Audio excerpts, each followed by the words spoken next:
જિંદગીમાં કોઈ દી જુગતું રમશો નહીં, જુગાર રમશો નહીં. કારણ કે મોટામાં મોટું વ્યસન હોય તો ભગવાન સ્વામિનારાયણ શિક્ષાપત્રીમાં એમ લખે, જુગાર બધાથી મોટું વ્યસન છે. યાદ રાખજો, બીડી માણા પીને કેટલીક પીવે? 5 રૂપિયાની પીવે, 10 રૂપિયાના દિવસમાં પીવે. અરે કદાચ બીજા ત્રીજા વ્યસને દારૂ બારૂ હોય તો કદાચ પીને કેટલોક પીવે? 2000 નો, 5000 નો, 10,000 નો એક દિવસમાં પીવે. પણ યાદ રાખજો, જુગારમાં માણસ પીને કેટલું પીવે? તો કે કલાક પહેલા અબજોપતિ હોય ને 1 કલાકમાં રોડપતિ થઈ જાય, રોડપતિ થઈ જાય.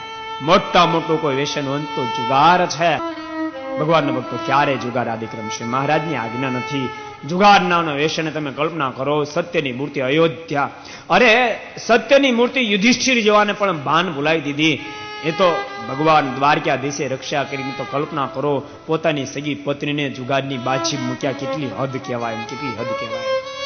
એવા માણસને જો જુગાર આંધળા કરી મૂકતા હોય તો સામાન્ય વ્યક્તિને આંધળા કરી મૂકે મેં શું કહેવું? અને પછી પોતાના ઘર વેચશો, જમીનો વેચશો. એવા જુગારી જોયા છે, પોતાના નારીના આભૂષણો વેચ્યા છે, મંગળસૂત્રો વેચ્યા છે, અરે નાકના અને કાનના દાગીના વેચ્યા છે, પોતાના નારીના વસ્ત્રો વેચ્યા છે. યાદ રાખજો, જુગારીને ક્યારેનો પરિવાર માફ નહીં કરે, માફ નહીં કરે. આખો પરિવાર બરબાદ થઈ જશે. માટે આ કથાને સાંભળ્યા પછી ક્યારે જિંદગીમાં જુગાર નહીં રમી એવો સંકલ્પ કરજો.